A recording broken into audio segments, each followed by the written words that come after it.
Bismillah, walhamdulillah, wassalatu wassalamu ala rasulillah, Sayyidina Muhammadin wa ala alihi wa sahbihi wa man wala. We begin in the name of Allah and praise Him and ask for His peace and blessings upon our leader, Prophet Muhammad, and his family and companions, and all of those who follow him. Assalamu alaikum wa rahmatullahi wa barakatuh. There's nothing like knowing that you're in the presence of greatness, but there's something special about knowing that you're in the presence of greatness that is in many ways yet to blossom. I look forward to learning about and reading about and hopefully participating in the blossoming of your leadership and the blossoming of the contribution that you have, God willing, for not only the Muslim community but to humanity. So it's awesome to be in your presence, and I'm not saying that just because you guys are Ivy League kids. I'm saying that because there's an energy that you have about you, and there's an intensity to what I believe was happening before I arrived that is given to this really beautiful spirit of this afternoon and this evening, and I hope and pray that that will only increase, and that what is to come is better than what has passed, and that inshallah, God willing, you have very, very bright futures, not only in terms of your worldly aspirations, but also in terms of your relationships with Allah and your relationship with His Prophet and your relationship with the community that aspires to live up to that. You know, it's difficult to know that you're on the other end of a baton of a relay race and someone's getting ready to hand you the baton. Because you're looking at the people who are getting ready to hand you the baton and you're wondering if they maybe could have ran a bit quicker, or if they could have been faster, could have done better, but you're also wondering, what am I going to do when I grab the baton? And I'm what they call a uncle in the Muslim community. I don't know if you guys know what an uncle is. It's a young uncle. I remember the first time I was assaulted with the word uncle. I was teaching an Arabic class. This young lady's like, uncle? And I like almost melted up. We're not supposed to cuss in Arabic class. What did you call me?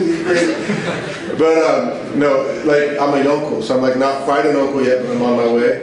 And I'm trying to embrace that and be patient. But one of the things that it gives us a lot of clarity around that baton exchange and that relay race is being in touch with our elders and making sure that we have a healthy relationship with our elders. And that's inevitably a difficult relationship, even in the best case scenario, because we see so much of ourselves in them and they see so much of themselves in us, and there's all this kind of vicarious exchange that may take place. But I remember I was once asked to give a lecture about the Arabic language at a conference in San Francisco that was being held by the community of Imam Murthy Muhammad. And this ended up being what was Imam Muhammad's last visit to San Francisco before he passed in 2008. May Allah have mercy on him. And I was loosely affiliated with that community early on in my conversion to Islam. And then by way of my chaplaincy was more intimately affiliated with that community, but came from a little bit of a different trajectory in terms of my study and what have you. And so I was asked to talk about Arabic language. And for the African American community, the African American Muslim community, there's a specifically interesting relationship around that as you get into ideas of authority and ideas of the shift in authority in American Islam and so on and so forth. You can kind of play off Farrakhan's idea of, he talks about moving from the back of the bus to the back of the camel. I don't know if you guys heard about that whole conversation. So needless to say, it's a complex situation.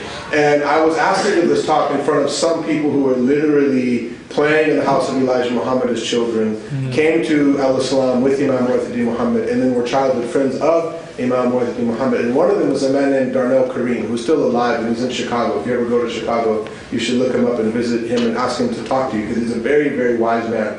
He's what we would call in my culture an OG. Which obviously stands for older gentleman, right? So there's all these OGs in the audience, and I'm talking about Arabic. And there was another guy who had been a young student who went to Syria, and he's supposed to talk about Arabic. So talk about grammar and the historical role and the importance of grammar and so on and so forth. And I'm really nervous because there's all of these like OGs in the crowd. And so after I give my talk, and then Imam Suleiman gave his talk and his wife gave a few words, and then Imam Darnell Kareem comes up to like say his comments afterward, and you're like, oh my God, what's going to happen, right?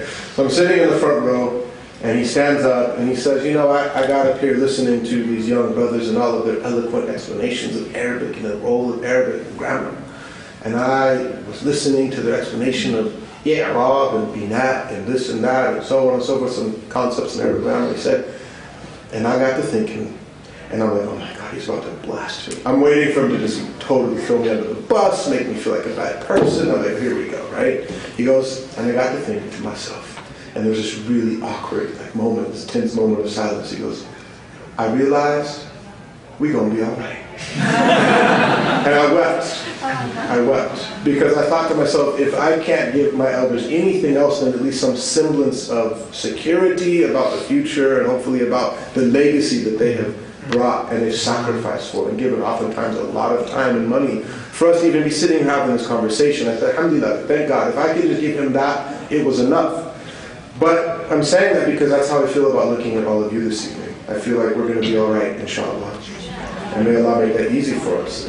But you know that you are leaders and you're going to be leaders, and so you have to understand what that means and you need to look critically at what that means. A few ideas that I'll throw out there for us to think about, and then we can talk about, and I'll try not to be too lengthy in my comments. One, when you talk about spiritual leadership, I think it's really important to revisit and understand your role as Khalifa or a vicegerent, a steward of God in the earth, as the Quran talks about the human being. And that's a very, very difficult thing, to embrace the trust of thinking like, I'm not here in vain. I'm not here just for the heck of it. And I'm also not here just to consume. I'm also not here just to make money. I'm also not here just to procreate. But I'm here for a reason, for a purpose, and I'm here on behalf of somebody. And the one who I'm here on behalf of determines the greatness of my vicegerency, the greatness of my stewardship. And that is on behalf of Almighty God. That's what we believe. That, inni ja'ilun fil ardi khalifa. I'm going to place in the earth someone who will be a steward. And that's obviously referring to the first man, Adam, but it's referring to you and I, as human beings, that we are from Adam's progeny. We are not here in vain.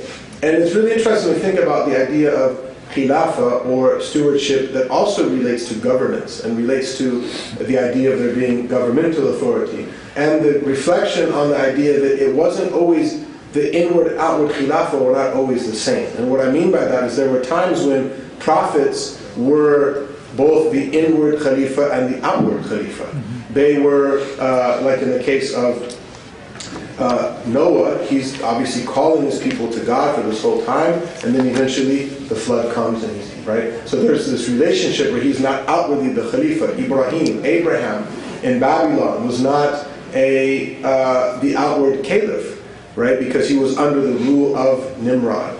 Moses, alayhi salam, he's obviously being hidden, and Pharaoh is killing the male children of the children of Israel and disgracing the women, and you all know about that narrative. So the first part of Moses' journey, he was not the Khalifa outwardly, but he was inwardly. And then eventually he became the Khalifa both inwardly and outwardly when he's given governance. Jesus Christ, alayhi salam, was not given outward governance in the world, but he was inevitably really the Khalifa at that time, the steward of the stewards, or the representative of the representative. The Prophet Muhammad, peace and blessings of Allah be upon him, we see in his life in Mecca one situation, and his life in Medina, peace be upon him, where in Mecca he does not have outward governance, and in Medina he does have outward governance. So the inward and outward khilafah are coupled. And I'm saying that just for you to think about, that when you talk about being a leader, and you talk about being a spiritual leader, whether or not you're an imam, or a chaplain, or a teacher, or a care provider, or you work in Wall Street, or you work in academia, or you work in genetics, or you work in whatever you work in, or listen, you're going to work in fields that don't exist yet, and that's a really powerful thing to think about. You are going to work in fields that don't exist yet. Some of you are going to bring into the world theaters of education and theaters of business that do not exist yet. So whether you're going to be inwardly a spiritual leader or outwardly a spiritual leader, every single one of us is a leader in some regard, at least as it relates to our own soul. And this is scary as all scariness, but it is also really exciting. When the Prophet said, sallallahu alaihi wasallam, there will be 7 people who were shaded by the shade of God on the day when there's no shade except His shade. What's the first one? Imamun Adi, a just ruler or a just leader, depending on how you look at that word. And the second one is a young person who spends their youth in God's obedience. So most of us, while we're still young, that I could turn right there. Fuck. Right? As the poet said, that youth would come back for just one day. So I could tell them what my gray hair has done to me, right? And some of us, like, we only have a few gray hairs, so it's more depressing. And we have a lot of them, like, never mind, I just give up. So a few, you try to hide them, and, you know what I'm saying? Think about using henna even though you're in your 30s. So you hear that hadith and you think, oh, boom, I'm in that second category. I'm a young person, inshallah, I've spent my youth in obedience. But do you ever think about yourself in that first category? A just ruler. Because the most immediate implication of that statement is about people who have governmental authority and are just with that governmental authority. They do not oppress people, that they are just in society, and they give people the rights that they're due. But the commentators say that it actually applies to everybody who's an imam in any regard. And the Quran tells us to pray to make us imams for the righteous. This doesn't mean like we need to be the imam of the masjid per se, or that we have to be in a role of at least supposed religious authority, but rather we're leaders. And you all are going to be some of the most important. And that means also the leaders with the highest stakes. So you want to then look at both words in the hadith, because he said imamun what? Adil. That it's a just ruler, a just leader. So are you going to be just? And if you're not going to be a spiritual leader in the sense that chaplains or imams are you going to be a spiritual leader in other ways? So what does that mean? Most of you are going to get married. Some of you are like, Ya Allah, please, sooner rather than later. It's always awesome to hear like Muslims in college and like, may Allah forgive the Muslims, I mean. May Allah guide the Muslims, I mean. May Allah heal our sick, I mean. May Allah get anybody who's married, not married, married. Ameen. Earth shattering, thundering.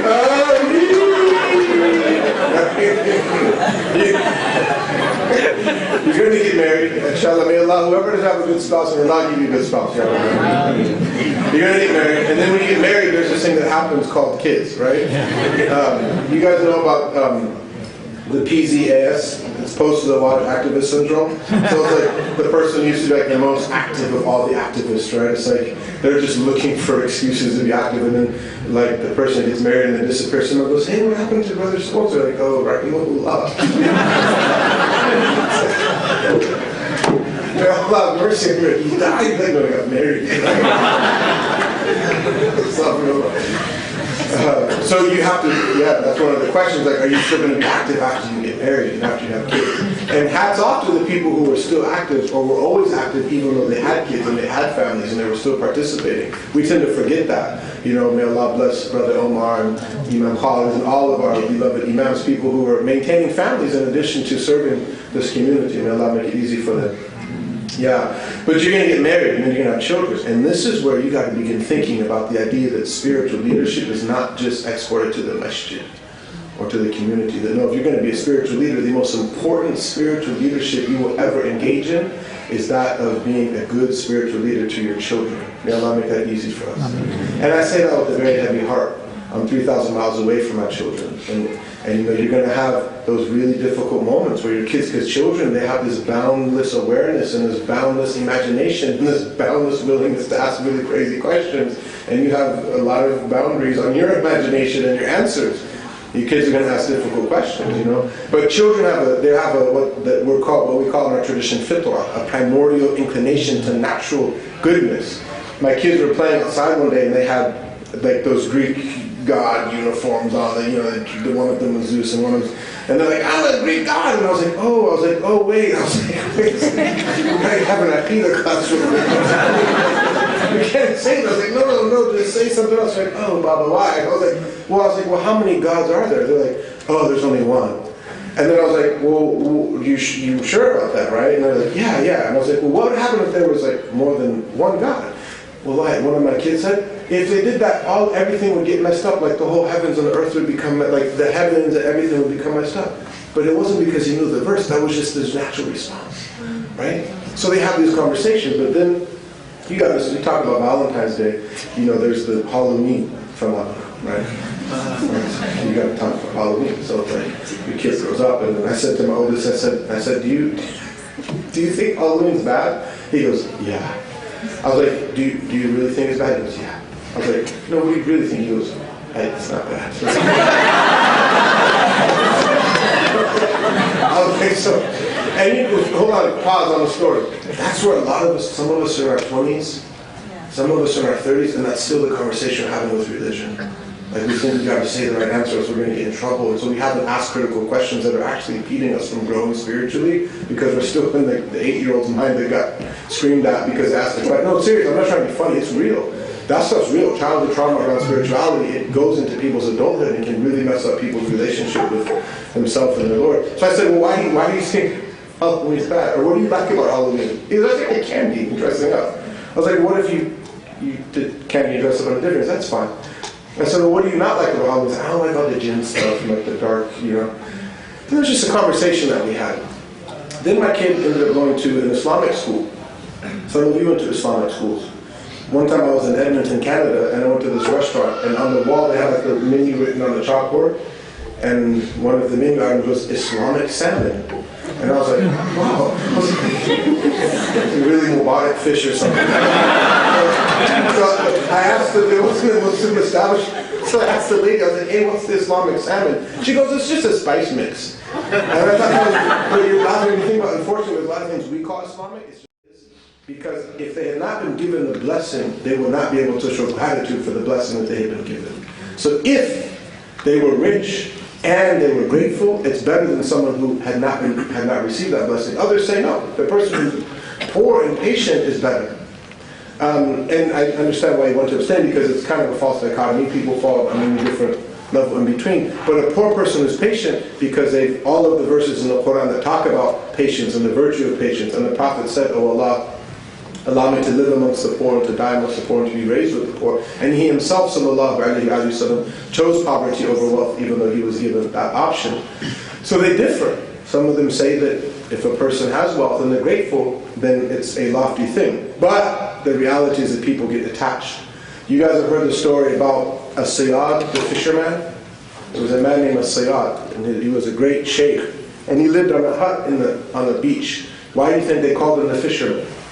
All that he and his students ate was what? Fish. And that was out of their abstinence. They wouldn't eat anything else. So he lived in a hut, and all they eat is fish. And he said to his student, I'd like you to travel to such and such place and take this note and ask for so-and-so and say salam to him and ask him to pray for me. So the student travels several weeks distance to go find this person. He gets to the city and he says, do you know where so-and-so lives? They said, yeah, he lives over there. And they pointed toward this big palace. So the student who's come from where? A hut with his teacher, says, he thinks to himself, why would my teacher be sitting here? And he goes and asks to come in, and they let him in, and he comes in and sees this man sitting up on a kind of it would have been like on cribs, a pre-modern version of cribs.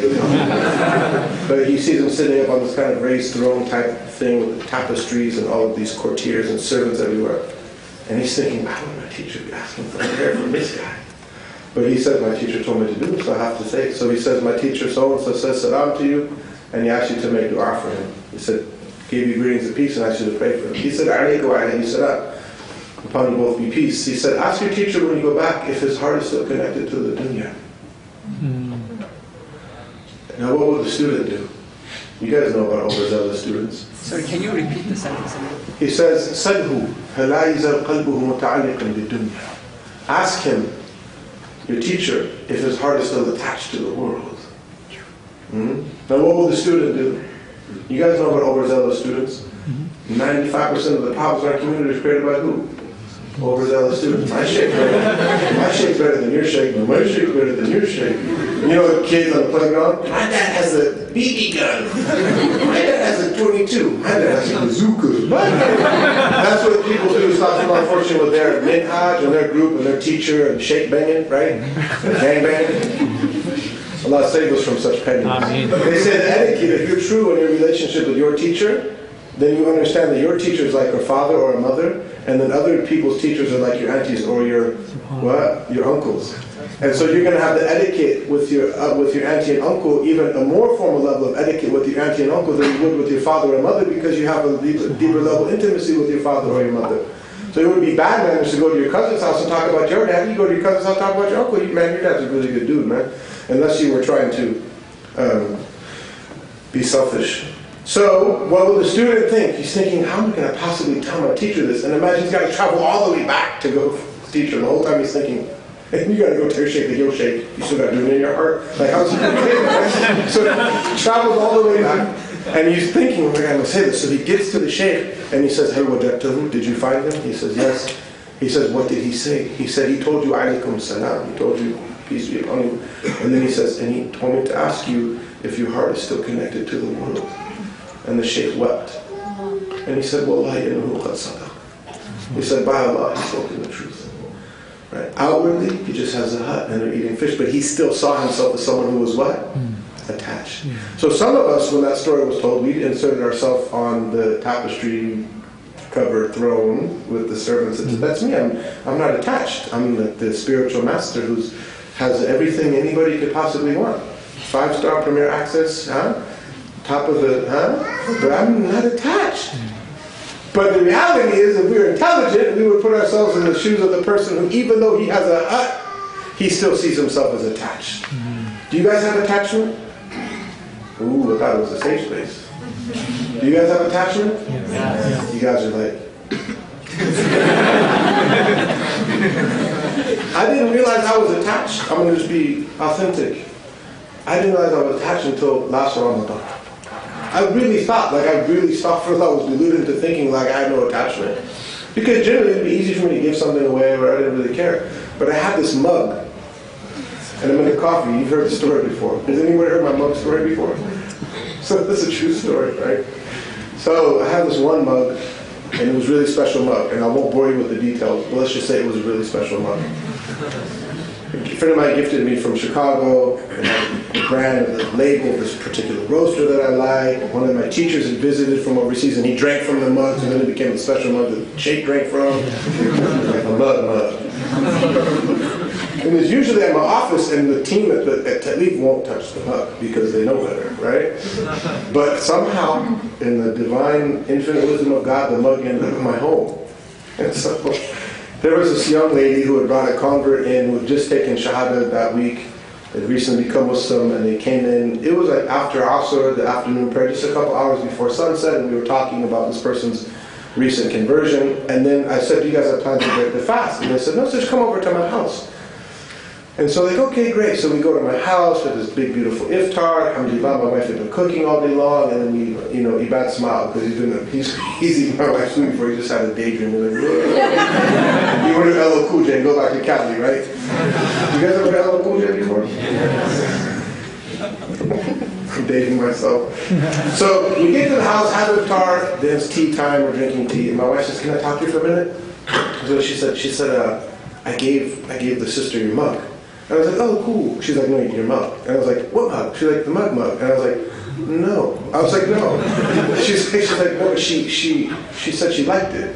And if you've never visited like an Arab household, like one thing you don't do, and this is many Muslim cultures, but particularly in Arabic culture, you don't tell Arabs you like something because they're supposed to give it to you, right? I told the brothers in the prison that when I worked there, like as part of Muslim etiquette, you shouldn't say, oh, I really like your hat. But they're like, why is it? Because you have to give it to you. So brothers walk up and be like, hey, I like that jacket. Not realizing it would be a felony for me to give them my jacket. A felony. Not like, because then they could escape or whatever, so it was like this ongoing joke. So she said she liked it. I was like, no, I don't care. I was like, she can't have the mug.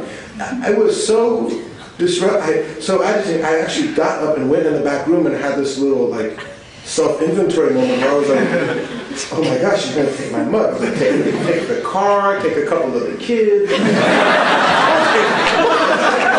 got to get your mind. I'm serious. You guys are laughing at me. I'm serious. I had this moment where I had to be like, yo, son, you're attached to this mug. And it was like I gave away, it would be easier for me to give away $50,000 than it would have been to give away this mug. So I walked out and I was like, okay, tell her to take it, right?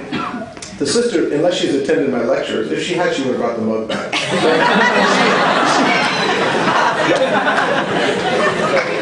She doesn't even know.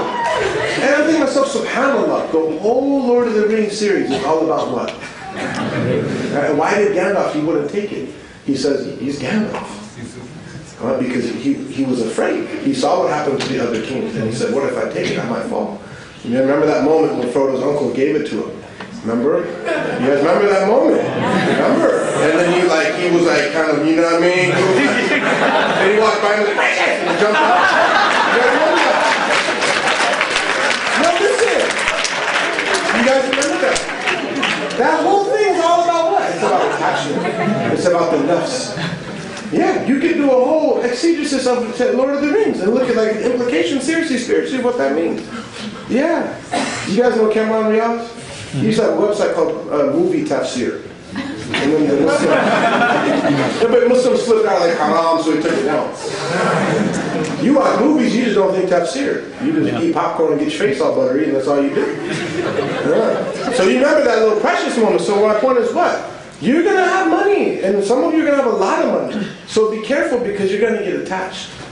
And for some of us, it's not going to be about giving up money. It's going to be about giving up time. For some of us, it's not going to be about time. It's going to be giving out our presence and our heartfulness with other people.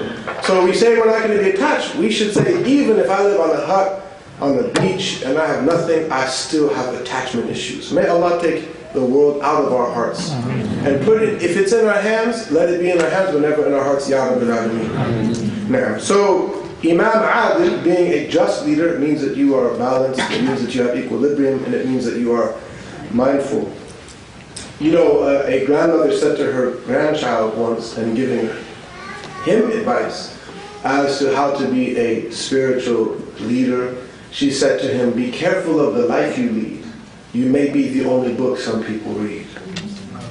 Be careful of the life you lead. You may be the only book some people read. So, being a just leader, spirituality for some of us is simply going to mean ethical standards. And I think this is one of the problems when we talk about spirituality. Sometimes we want to make it a flowery, fluffy, kind of incense burning, floating in midair, candles in the room thing. But what does spirituality really mean? The people of our path, people of our tradition say, "Men zadaka adaban faqad zadaka tasawwufa." Somebody who has increased you in good manners has increased you in spirituality. Are you all listening? Are you all listening? Someone who's increased you in good manners has increased you in spirituality. So those timeless, age-old, beautiful, intergenerationally connected, good character ways of being that we've learned from our parents and from our aunties and uncles. Don't think about spirituality and divorce it from that. I think about a friend of mine who was at the home of an auntie, and she was Afghani and he was Afghani. And he accidentally gave her his back. And he said to her, Khala John, auntie, my dear auntie, I'm sorry for giving you my back. And she said, Bachan, my son, a rose does not have a front or a back. The Prophet said, I was sent to perfect what? Noble character. So you think about spirituality. Spirituality can be something as simple as having really good manners. I mean, what is it? What makes it people say, I don't even want to give somebody my back? And if I do, the auntie's going to say, my son, you're a rose, you don't have a front or a back. One of y'all going to use that in the line and try to, He'd be like, girl, you don't have a front or a back. She's like, what? Leave me alone, you're weird. You're like a rose.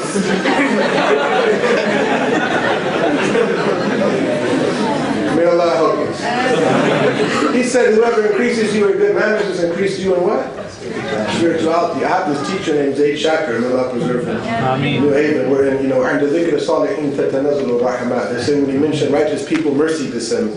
And I've, by the grace of God, rolled with Imam Zayd in a lot of different situations, and he's somebody who I estimate to be a very righteous person, and Allah knows best about who's really righteous. Most days, and Ibad knows this, for how many years we're studying with him, more days he was fasting than he wasn't. We're all like planning out our mid-morning snack and afternoon meal. And Imam Zayd, you want to come? He's like, no, thank you.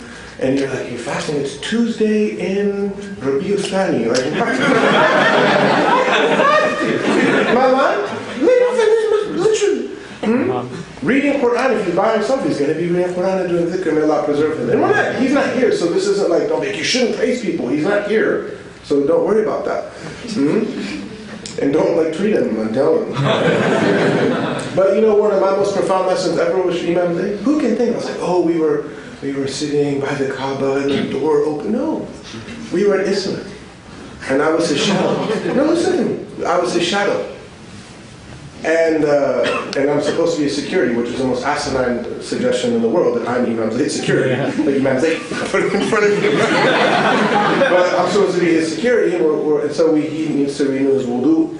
And we go into the bathroom, he said, "Can you hold my jacket?" I said, "Sure." So I held the jacket, he came out, and then he's making wudu. And if you've never watched a scholar make wudu, you should watch a scholar make wudu. Some of us have never seen a scholar make wudu.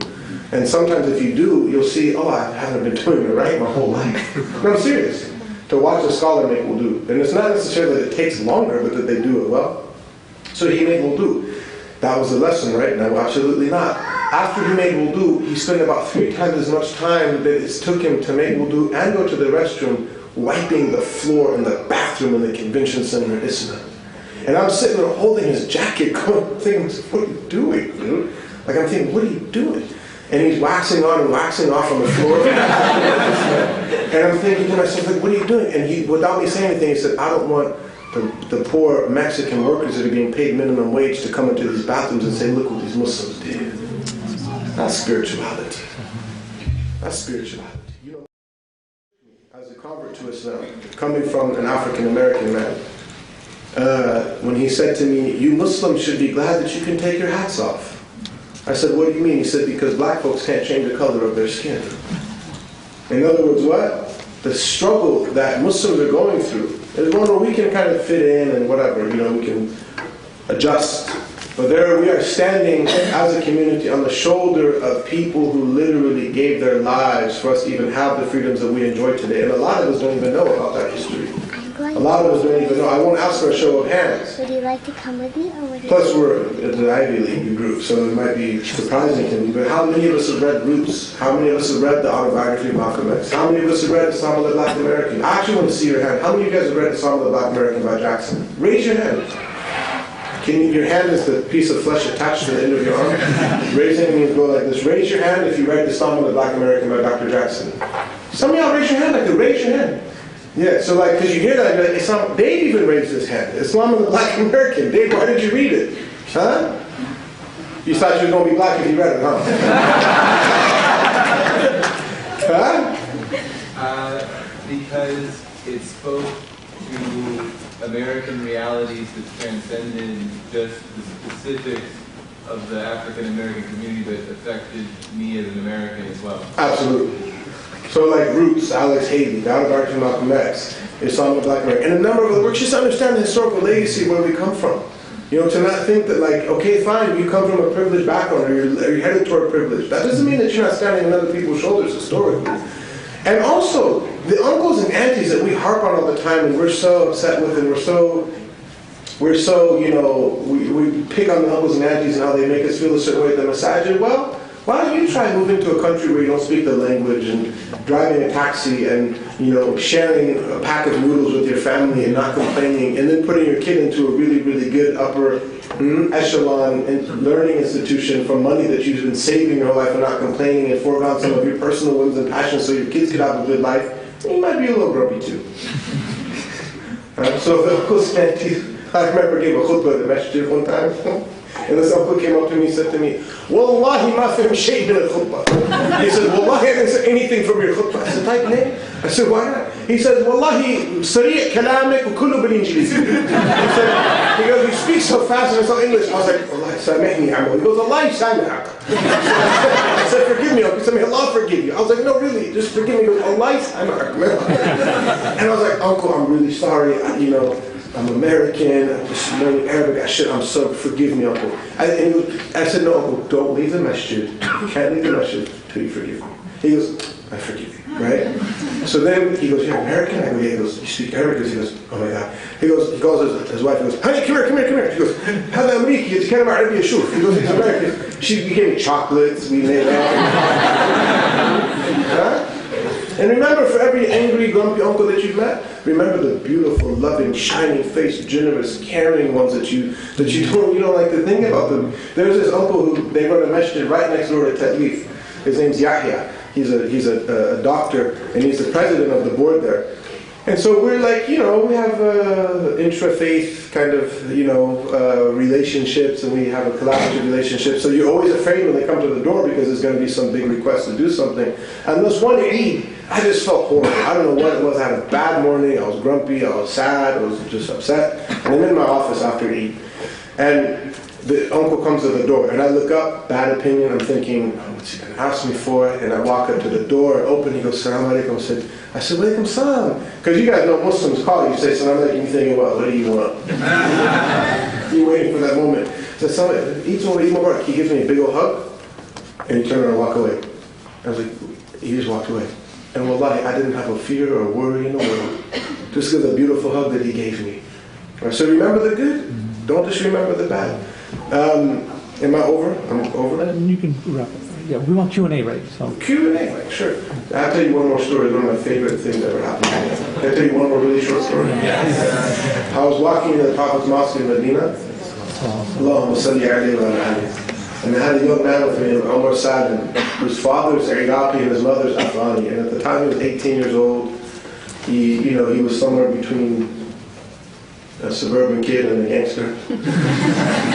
And big old rims on his car, and he had a big old chain around his neck. And that was a cop, believe it or not. He's a cop. He's a Muslim cop, which means everyone's trying to get the traffic ticket signed off. So we're walking into the masjid of the Prophet. It was in Sha'ban, just before Ramadan. And as we're walking up, this uncle came up to me, and he was about yay tall.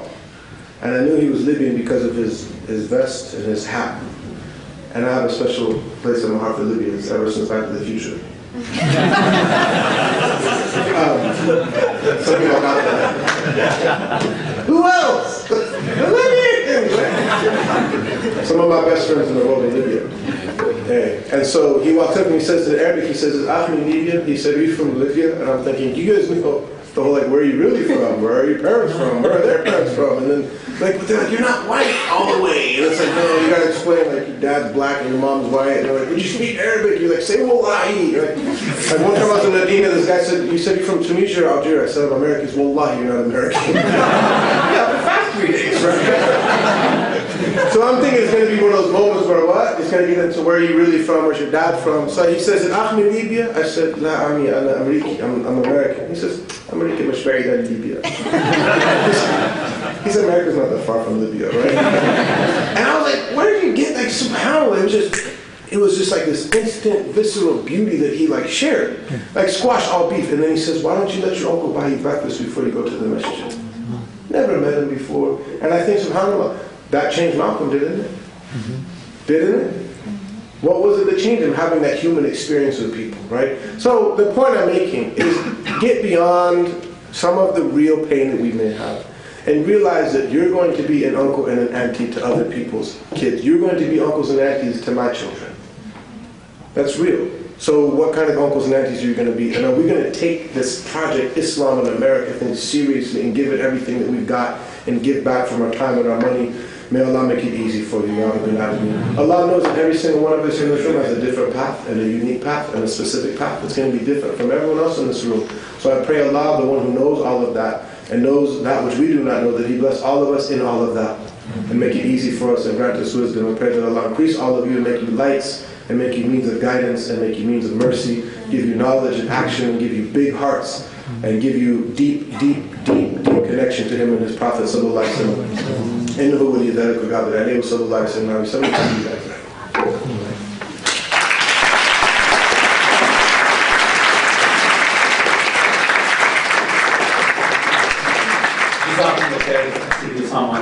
We want to be mindful of time. We want to make sure people get home. The roads are getting a little more dangerous, but we want to give opportunity to the audience. Maybe a few questions that Ustadh Usama can take, and then at the very end, one of our IMC team members, Emmy, wants to do a very quick exercise at the very end. So we'll take a few questions, ask Ustadh Usama to make a dua, and then we'll ask Emmy to come forward. So we'll open the floor, and I have a mic here.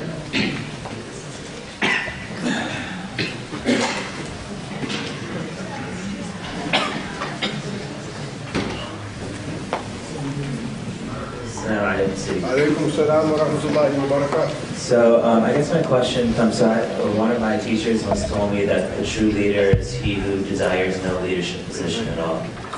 But at the same time, how do you differentiate from when you feel that you might actually have something to contribute to the community, but at the same time you're like, I don't want to make it seem like I'm some humble, like super humble dude, but at the same time you feel,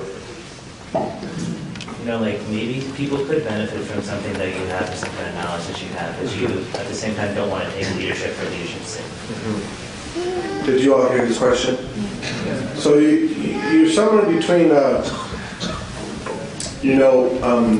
when Moses in the Quran tells Shu'aib to employ him, and when Yusuf says that he's the most trustworthy person for the treasury, where there's a recognition that like, I can actually do this job. You're somewhere between that and Moses himself when he says, that he is faqir. He doesn't have anything. He needs whatever God gives him. And in between all of that, we remember what we're taught, that the scholars of Islamic spirituality teach that the last disease to leave the heart is love of leadership. So even if you've got past like vanity and arrogance and sloth and all of that, the last thing is love of leadership. So then for a person to come and say like, no, I don't have that, would basically be a claim to be free of all other spiritual maladies, which is a very problematic claim. So then we shouldn't maybe get too heady about it, and we should just assume like, at least the propensity or the possibility or the likelihood of that disease exists within me. I love prominence. I want to be a leader. So anyone's like, no, I don't have that. Some people may be uniquely gifted and they really just don't have it. But we would again be hesitant, if not very, very afraid to make that claim. Does that make sense? So then practically, what do I do when I feel like, I could actually do this job? Number one, remember that it's likely coming from an egotistical place. So be on guard against the subtlety of the self in this regard. And be really careful. And be mindful of not seek refuge in Allah. From that, lest you fall into the trap that many people fall into where they're, think that they've got it all. I got this. No, I'm not attached. But then they fall on their face. Another thing I would say that's really important is remember the importance of, I think there's certain constructs that we have in the Muslim community that are very powerful. And one of them is the idea of ijaza or permission. Not necessarily in the ultra traditional sense of the word, but even just the notion that like the people who taught me and are my mentors have given me license to do what I'm doing. And the Chinese have a certain way that they make tea, which is named after the saying that's used the same way as the martial art kung fu. If you tell the kung fu tea preparation, it's a very, very beautiful way that they prepare tea. And I remember going to a tea house once, and there was this gentleman, a white American guy, who was running the counter, and I said to him, can you please prepare me oolong and kung fu style? And he went like this, and he bowed to me, and he goes, I'm sorry, my teacher hasn't given me permission to prepare that. And I was like, where have you been all my life, right? So no, seriously, because it's like, how he's like, I don't have any chance to make that tea, so I'm like, you know what I mean? It sounds some like, and then you get into that position where as the student, you're like, well, I know more than, I know more than you think. And then the teacher says, but you also think more than you what? You know. So it's important to make sure that you're seeking counsel with your mentors and your elders. And if you feel like, this is an area where I can excel, that you're, you're clear now. And it was like, yeah, I feel like I want to do that. One of my friends went to a spiritual master. He said, I want to go into isolation. He said, you should go to community service for 40 days. So he made him do the opposite of what he thought he needed to do. He made him do the opposite. So, but there's a really, I think, important question that we haven't addressed, and that is, do I differentiate between devotional things and worldly things? Because you guys, it's like you're going, like you don't go to the job interview and you're like, Allah, like maybe, possibly, inshallah, I could, I pray to Istikhara, maybe like I'm the man for this job. You don't walk in on some humble pie because you're not going to get the gig.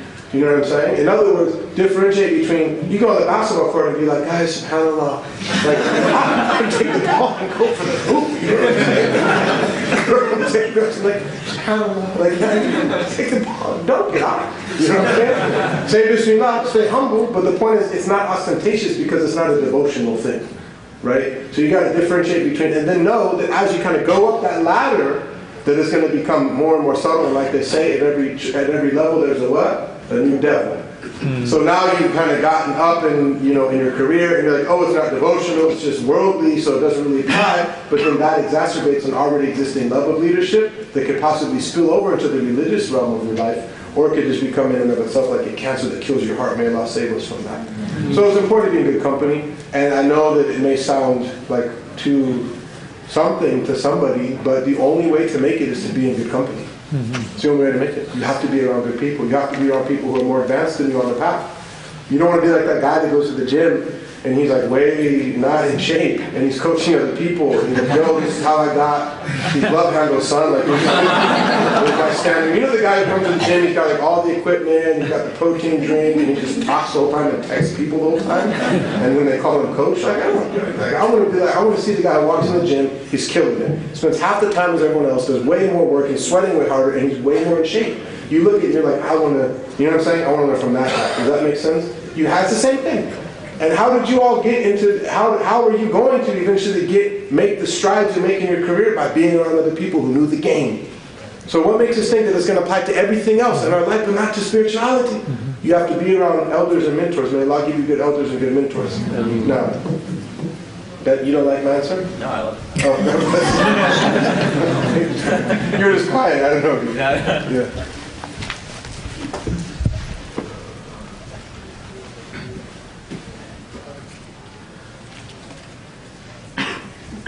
Cool. Allah. Okay, inshallah, then we'll ask you to make a dua. Make a dua. And then we'll ask Emmy to... Bismillahirrahmanirrahim. Alhamdulillah, wa salatu wa salam ala sayyidina Rasulillah wa ala alihi wa sahbihi wa man wala. Allahumma laka alhamdu hatta tarda wa laka alhamdu idha radit wa laka alhamdu ba'da rida. Allahumma salli wa sallim wa barak ala sayyidina Muhammad. كلما ذكرك ذاكرون وكلما غفل عن ذكرك الغافلون وعلى آله وصحبه وسلم علينا معهم وفيهم برحمتك يا أرحم الراحمين. اللهم لك الحمد والشكر ولك المن والفضل وتركنا حقا ونحن عبيدك الرقاء وأنت لم تزل ذلك أهلا. اللهم يا ميسر كل عسير ويا جابر كل كسير ويا صاحب كل فريد ويا مؤمن كل فقير ويا مقوي كل ضعيف ويا مأمن كل مخيف يسر علينا كل عسير فتيسير ويسر عليك يسير. Allahumma, we pray to you and ask you and beg you and beseech you that you bless our beloved Prophet Sayyidina Muhammad Sallallahu Alaihi Wasallam. As long as those who remember you, and as often as those who remember you, and as much as and as often as those who forget you, Ya Rabbil Alameen. We've gathered here as people who testify and believe in your oneness and your reality and your omnipresent providence, Ya Rabbil Alameen, and believe in you, Allahumma, as God, and you, Allahumma, as real, and you, Allahumma, as our Lord. And we praise you and thank you as you have praised yourself, Ya Allah. And we ask you, Allahumma, that you grant every single one of us and our family members and loved ones and everyone connected to us complete and total success, felicity, wellness, and happiness in this life and in the next, Ya Rabbil Alameen. We pray, Allahumma, that you make the people in this gathering from those who you love and those who you protect and those who you guide and those who you are with, Ya Rabbil Alameen. And we turn over to you all of those secrets within our hearts and within our minds that nobody knows but you and nobody knows but us. And we turn them over to you. وَأُفَوِّضُ أَمْرِي إِلَى اللَّهِ. I, Allah, we turn over all our affairs to you. إِنَّ اللَّهَ بَصِيرٌ بِالْعِبَادِ. For indeed you see the affairs of your servants, Ya Rabbil Alameen. We complain to you, Allah, all of our confusion and all of our weariness and our broken spirit, Ya Arhamar Rahimeen. But our lowliness and our weakness is exposed before you, Ya Arhamar Rahimeen. حَالُنَا لَا يَخْفَى عَلَيْكَ. Our state is not hidden from you. وَهَذَا ظُلُّنَا ظَاهِرٌ بَيْنَ يَدَيْكَ. And this is our lowliness before you, Ya Arhamar Rahimeen. أَمَرْتَنَا فَتَرَكْنَا وَنَهَيْتَنَا فَارْتَكَبْنَا. You commanded us to do certain things and we left them, and you prohibited us from doing other things and we did them, Ya Arhamar Rahimeen. فَإِنَّهُ لَا يَسَعُنَا إِلَّا عَفْوُكَ يَا أَرْحَمَ الرَّاحِمِينَ. Only your pardon can encompass us. فَاعْفُ عَنَّا يَا أَرْحَمَ الرَّاحِمِينَ. فَاعْفُ عَنَّا يَا أَرْحَمَ الرَّاحِمِينَ. اللهم إنك عفو كريم تحب العفو فاعف عنا يا أرحم الراحمين. Pardon our shortcomings, pardon our forgetfulness, pardon our ingratitude, pardon our bad manners, Ya Arhamar Rahimeen, and adorn us with the character of your most beloved Sayyidina Muhammad Sallallahu Alaihi Wasallam, and our speech and in our actions and in our inward states and in our thoughts, Ya Arhamar Rahimeen. And let us be mirrors of him, Ya Arhamar Rahimeen. Let us be mirrors of his beautiful light, Sallallahu Alaihi Wasallam, Ya Rabbil Alameen. By the light of your countenance we ask you, and by your very essence we ask you, Ya Arhamar Rahimin, and by the secret of your oneness we ask you, Ya Arhamar Rahimin, and we beg you and beseech you that you bless our parents, and bless our leaders, and bless our elders, and bless our teachers, and bless our friends and our families, and bless our loved ones, and bless our neighbors, and bless the people who were around, and make us means of good for our community, Ya Arhamar Rahimin, and bless the leadership of this community, and bless their family, Ya Arhamar Rahimin, and bless their parents and their teachers, and make us, Allahumma, from those who you love, Ya Rabbil Alameen. And we ask you, Allahumma, by your infinite grace, and by your love for Sayyidina Muhammad, sallallahu alayhi wa sallam, that you make the last thing we say in this life be La ilaha illallah Muhammadun Rasulullah sallallahu alayhi wa sallam, realizing what that means in every sense of the word, Ya Arhamar Rahimin, inwardly and outwardly, fi khayr wa lutuf wa afiyah, wa sallallahu ala Sayyidina Muhammadin wa ala alihi wa sahbihi wa sallam. Rabbana atina fi dunya hasanah wa fil akhirati hasanatan wa qina adhab an-nar. اللهم ربنا لا تزغ قلوبنا بعد إذ هديتنا وهب لنا من لدنك رحمة إنك أنت الوهاب. سبحانك اللهم وبحمدك نشهد أن لا إله إلا أنت نستغفرك ونتوب إليك. بسم الله الرحمن الرحيم. والعصر إن الإنسان لفي خسر إلا الذين آمنوا وعملوا الصالحات وتواصوا بالحق وتواصوا بالصبر. سبحان ربك رب العزة عما يصفون والسلام على المرسلين والحمد لله رب العالمين.